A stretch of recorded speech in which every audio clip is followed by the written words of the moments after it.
4, and we've really laid some important groundwork for this concept in previous lectures or previous sections. But let's point out what we're going to be looking at. First of all, we're going to be looking at solutions, right? So when we're talking about solutions, we need to talk about concentrations. How concentrated is a solution, which we'll define in the next slide.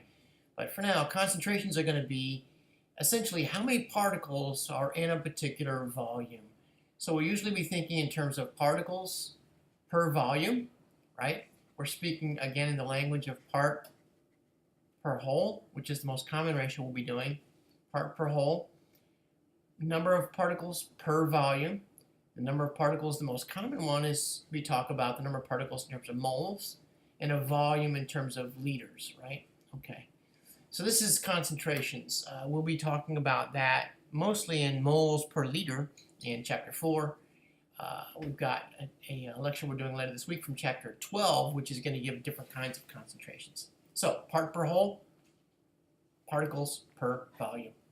Stoichiometry is the second part of the section, and we're going to be talking about how many particles of this kind are in a particular volume compared to how many particles of that kind. So the ratio we're going to be thinking about here is the moles of particle, let's say, A, to moles of particle, say, B. And the term we used for this in a previous section was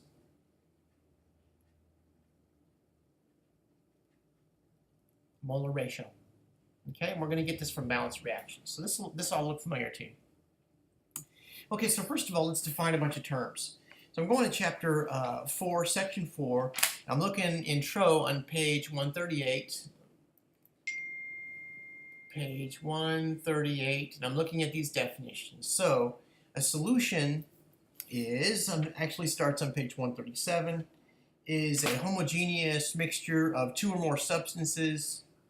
Real simple, right? A homogeneous mixture of two or more substances, right? Can you read my writing? Okay. That's what a solution is, and we need to use that term in its precise definition. We'll be using it a lot. So what's the solvent? The solvent is the majority component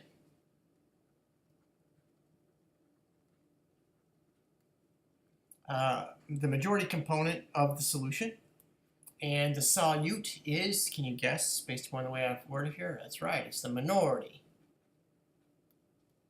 So, component of the solution. All right, so you need to write these down in your notes, definitions of these. All right, so then we're going to use the term aqueous. What is meant by aqueous? That is a solution in which the solvent is what? Agua. Water, right? A solution in which water acts as the solvent, in which the solvent is aqua, which we mean, of course, water. Okay? Two more definitions that show up on page 138 are a diluted solution, and that is one in which a dilute solution is one in which we have small n per V, and a concentrated is when we have lots of particles. Lots of particles. I'm not reading the definition. You ought to get the exact definition from your textbook. You know what? I'll read it to you. For example, we can just add a little salt water to make a dilute solution. That is one that contains a small amount of solute relative to the solvent. Or we can put a lot of salt in water, and that makes a concentrated solution. That is one that contains a large amount of, solute relative to solvent. Okay, so lots of particles per volume. And Tro again says dilute is a small amount of solute relative to the solvent, and concentrated is a large amount of solute relative to solvent. And I've given a couple notes here that sort of imply that. All right, so then finally on page 138, the last definition here in this section is a common way to express Solute concentration is molarity, all right? And so this is one of the most common ways we'll be doing it in chemistry.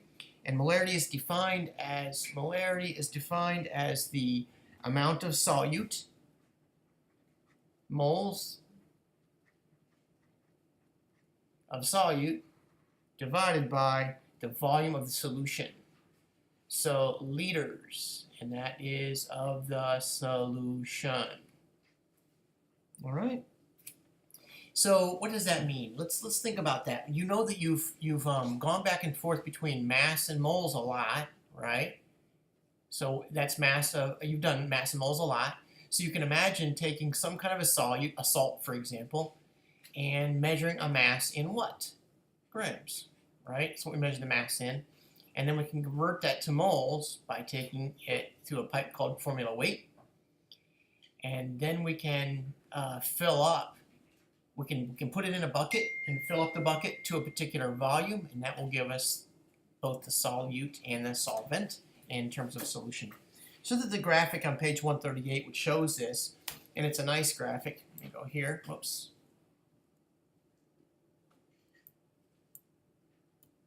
Okay. Got a figure out of order. I'll go back and talk about the previous figure in just a second. All right, so look at this. This is what we can do. Suppose we wanted to make a solution of salt, okay? A solution of salt. And one way to do that, if we want to make a 1 molar solution of salt, we can weigh out 1 mole of sodium chloride, right? And pour it into a flask, okay? And this is a volumetric flask.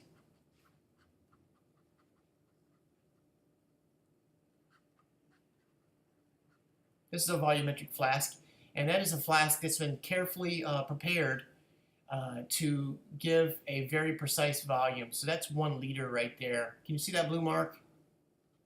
1 liter. This is a one liter volumetric flask, probably 1.000 liters or something like that. Very precise. Okay, well actually if it's 3 sig figs here, it's probably only 3 of those, 1.00 liters. Okay, so what you do is you pour the solid in here. Here's your little salt powder. And after you get it in there, then you pour some water in here, shake it up, make sure it's all dissolved, and then you fill the water up to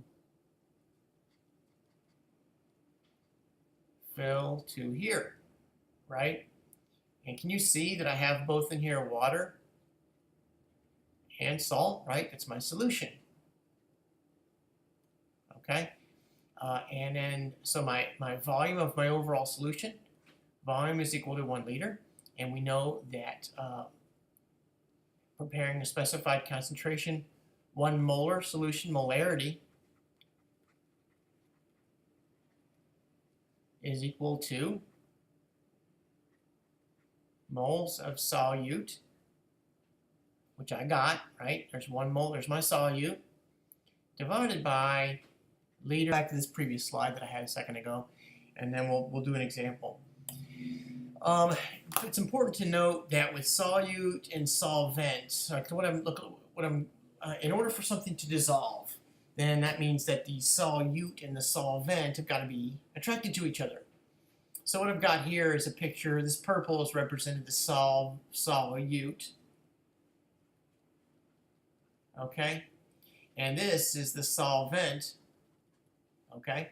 And you see that solute, if it ever was a solid, if you've got like this, these 6 little atoms here, if they're attracted to each other, if they're connected to each other, that means that they're attracted to each other.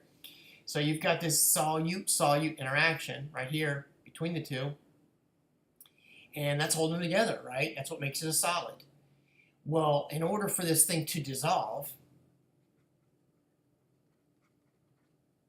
then the solvent and solute interactions have got to be sizable, right? So there must be an attraction between these two guys right here.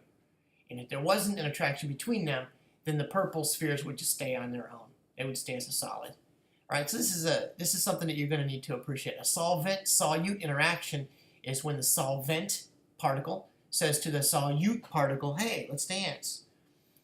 If the purple solute particle does not want to dance, then it's going to stay over here in the corner with all the other solute particles. It's going to stay as a solid. will not dissolve in that case. All right, so we'll be teasing that out a lot more in the next couple lectures. So this is the slide we just looked at and talking about preparing a 1 molar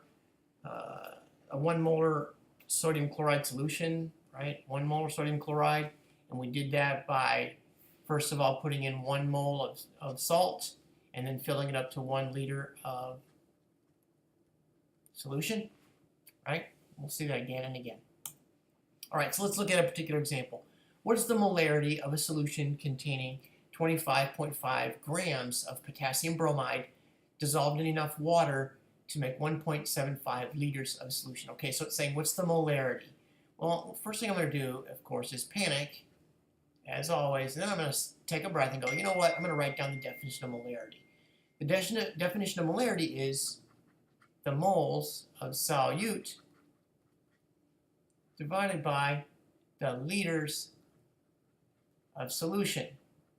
Okay, now when these problems get complicated, I'm going to have to figure out this and this separately. But in this particular solution or problem, was given the liters of solution right away, right? So I've got 1.75 liters of solution. It was given to me there. And you can see that that's all I need there. And the moles of solute. But I wasn't given moles of solute. I was given grams of solute. Can you see that this is my solute because it was dissolved in water? Okay. So what I've got to do is I've got to take 25.5 grams of potassium bromide.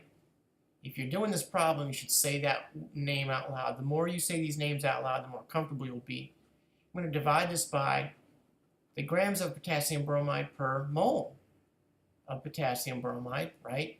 Which this is just the reciprocal weight, the reciprocal formula weight. And that's going to give me moles of potassium bromide, which is my moles of solute. So I'll be done at that point, or almost done. So let's take this. Let's find out. Look in the front cover of my book. Potassium is what? 39.1? 39.10 plus bromine, which is 79.9. I don't know if I said that right, but I know it's right. 39.10, that's right, and 79.90, that's correct, which is going to give me, that if I take that, this is going to give me 80, right? So it looks like that's going to give me 119.00 grams per mole, right? And so it's 119.00. And so I'm going to calculate this on my calculator over here. Let's see, 25.5 divided by 119.0 gives me 0.21429. 0.2142857, and so on, right? I got to figure out how many sig figs I need now. There were 3 sig figs here, 5 sig figs here. Okay, so this is going to be 3 sig figs. And I'm going to report this as 0.214. But as you know, I'm going to use all my digits until the very end.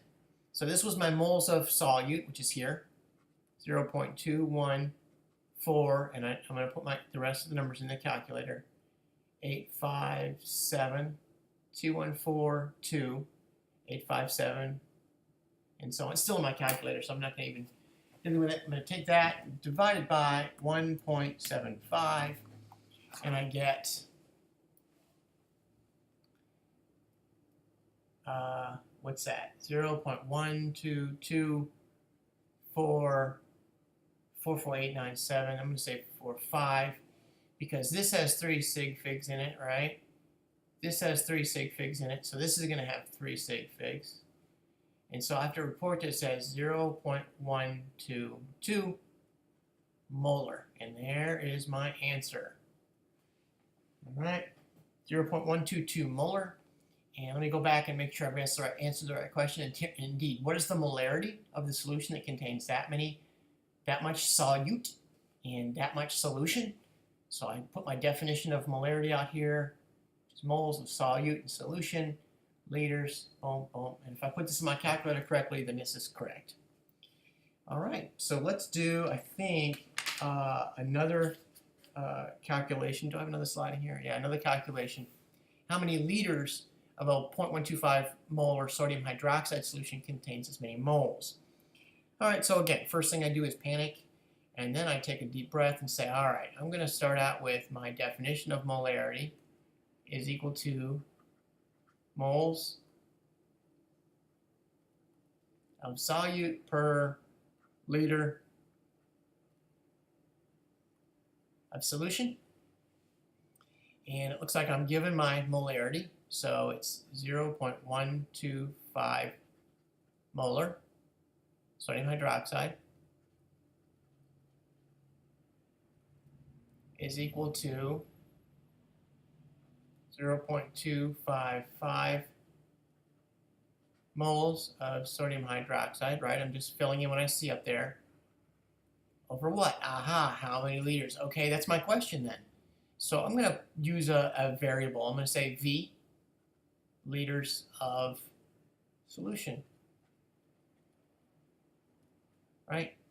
So I've got everything I just solved for V. I'm going to multiply both sides by V, divide both sides by 0.125. This becomes 255 over 0.125. Now I'm going to put all the units in. This is moles of sodium hydroxide, and this is molarity, which is moles of sodium hydroxide over liters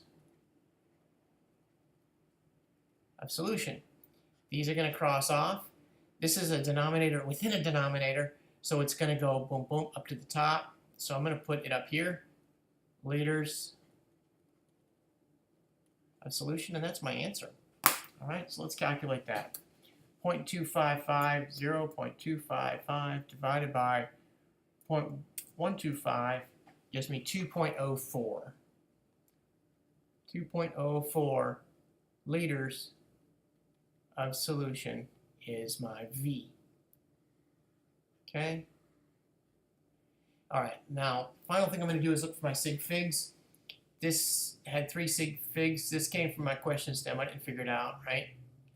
This had 3 sig figs. This also came from the question stem.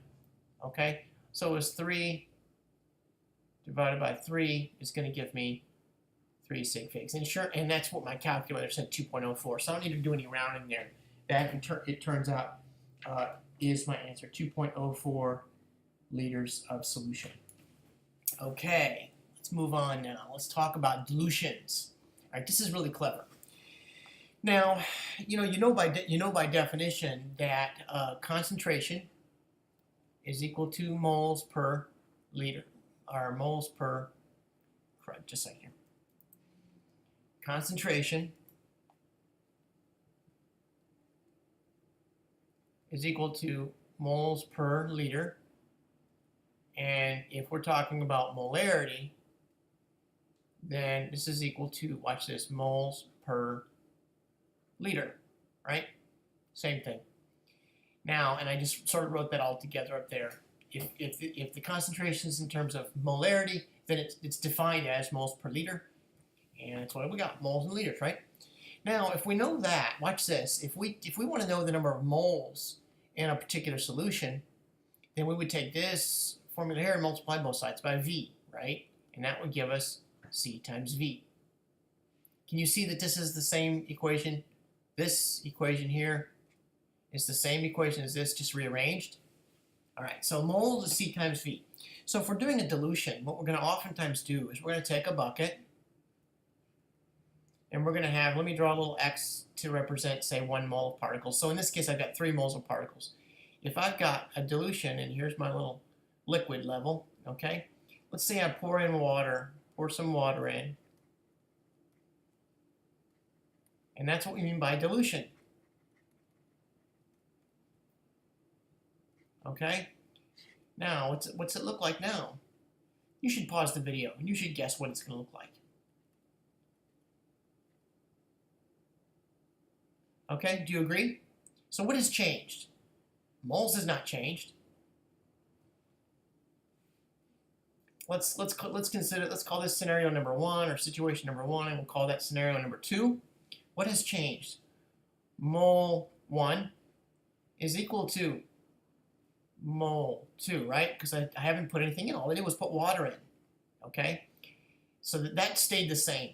Does the volume change? Well, yes, it does. I poured some water in there, right? I didn't say how much I poured in, but it does change. So V1 does not equal V2, right? And what about the concentration? Which of these is more concentrated?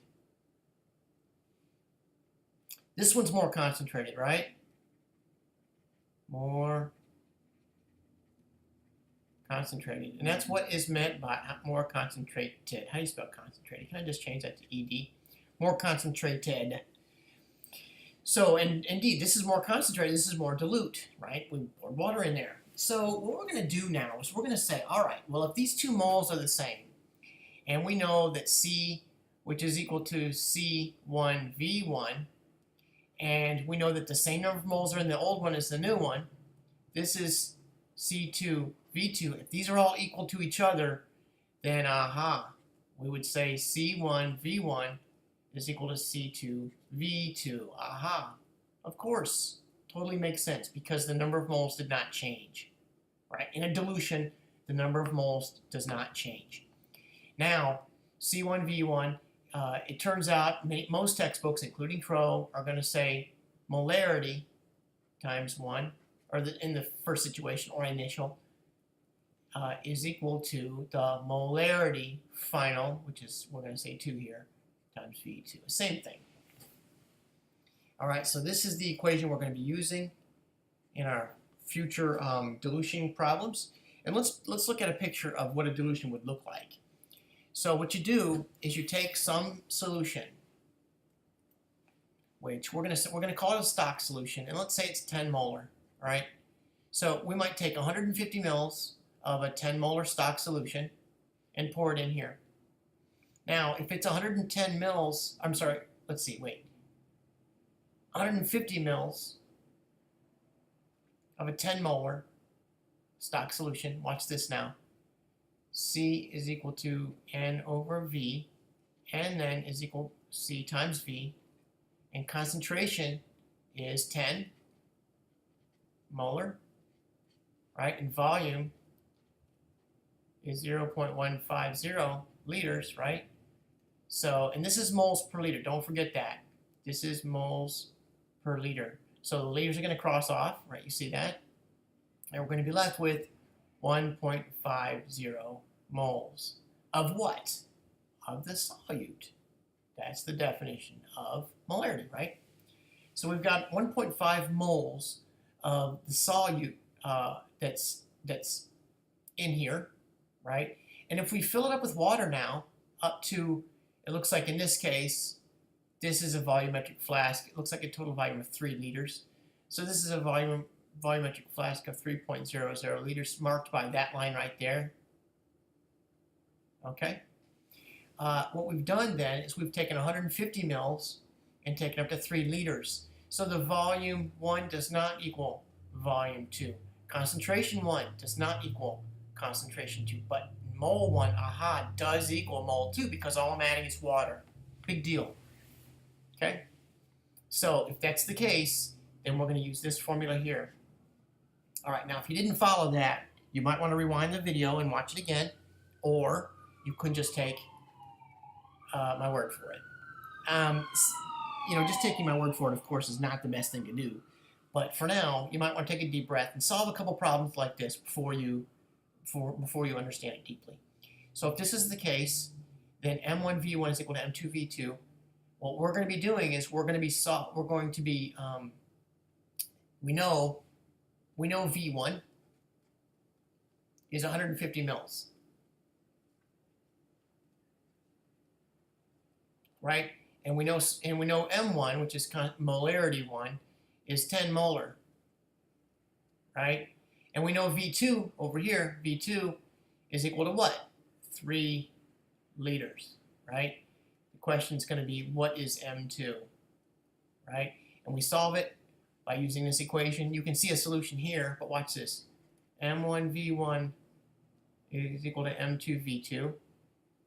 And solving for M2, I get M1V1 over V2, which is equal to M1, which is 150 mils.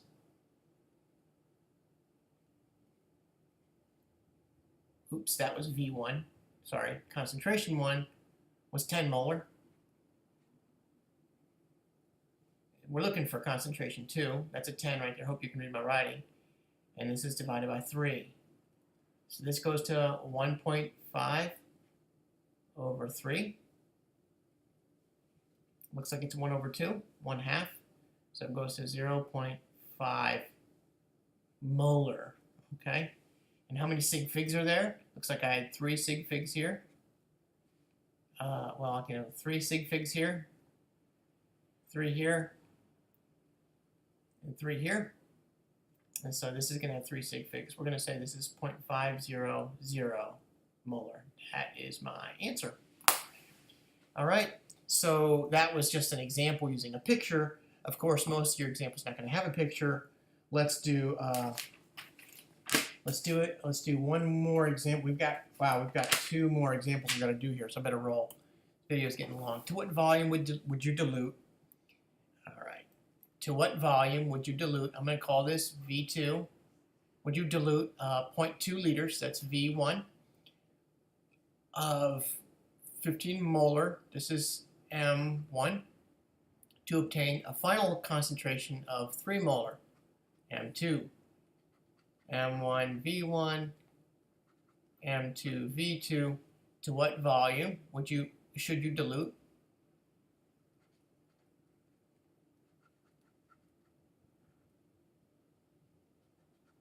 Right? Can you see what we're doing here? Really, the big deal here is going through and identifying that and that and that and that. That's the challenge here, I think. That's what's going to cause people to stumble. And of course, recognizing it's a dilution, although it says dilute. So that may end up being, it will likely end up being easy for most of you. 15.0, we're doing M1 first, molar. And what is V1? 0.200 liters. Okay, and what is on the bottom here? M2, 3.00 molar. Can you see the molars are going to cross off and I'm left with liters, which is exactly what I wanted. Okay, so 15 times 0.2 is going to be 3. I think 1.5 times 2, yeah, it's 3. And it's 3 sig figs each of those over 3.00. And liters is the answer.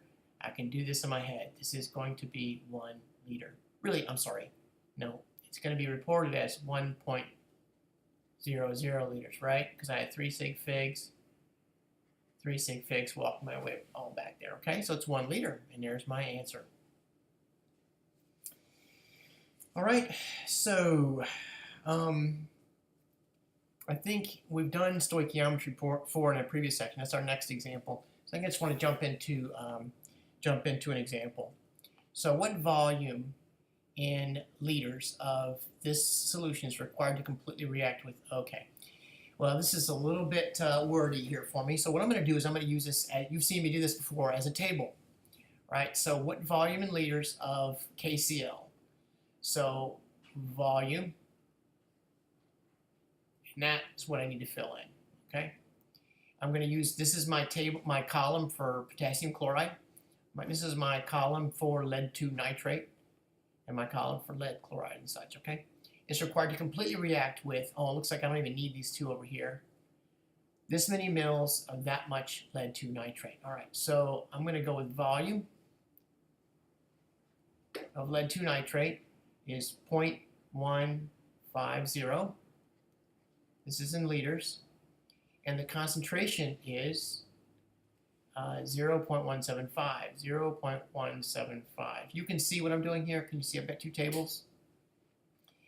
Okay, so I know my volume and I know my concentration. So I'm going to go ahead and calculate my my moles. And my moles is equal to C times V, because I did that in a previous slide. I proved it to myself.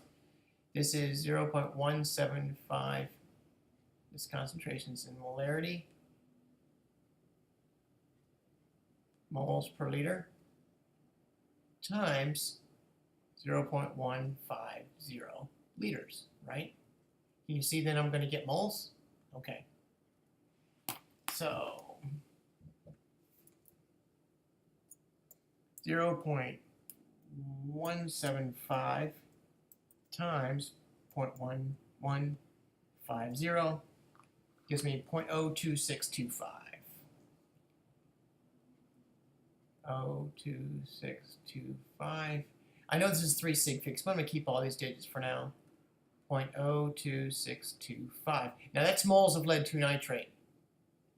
Okay, I've got to convert that now to moles of potassium chloride. Okay, so moles, I'm going to call this is going to be really busy if I don't do this. A, B, C, and D. Moles of B, I know. I really want to know moles of A.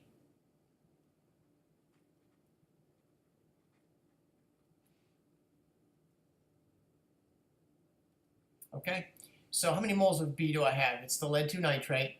I've got 0.02625 moles of lead 2 nitrate. And what is my molar ratio? You've seen me do this before, so I didn't really explain it here in this section. Oops, not ration. Ratio. Okay, molar ratio. What is the molar ratio? Well, it looks like I've got 1 mole of B for every 2 moles of A. 2 to 1. Okay, so I'm going to take the number which is already still in my calculator, just multiply it by 2, and get 0.0525. 0.0525. Can you remember writing? 0.0525 moles of A, which is potassium chloride, okay? 0.0525. Let's go back to red now. And color red. And so I know if I'm looking for concentration, I go back to my original formula, which is C is equal to moles per volume, which is equal to 0.0525 moles of A. You guys okay with me using A and B and C? Divided by, oh, I need the volume. I have the concentration. Sorry. My concentrations,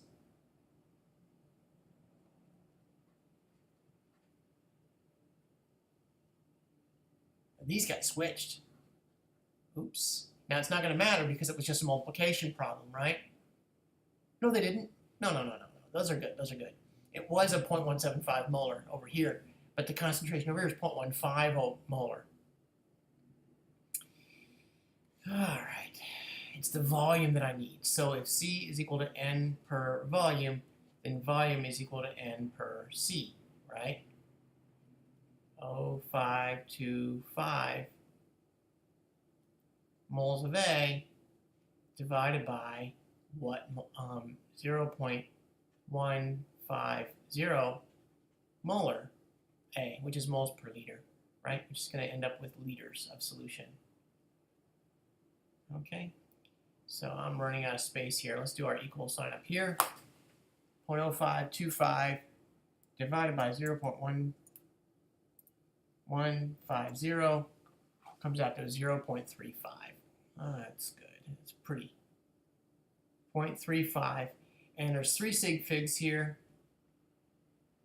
and 3 sig figs here. So I'm going to have to write this as 0.350 liters of A, which I'm now going to say of potassium chloride. Okay, and that's the volume. So let me just stop and think, look over the stuff real quickly here. Does that make sense?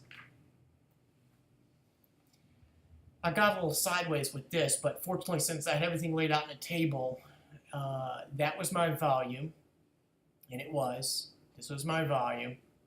This was my concentration of this stuff, which I ended up calling B. Okay, and so I figured out moles from that. Moles equal to C times V. Figure out the moles from that. After I figure out the moles from that, I figure out the moles from this because of my molar ratio.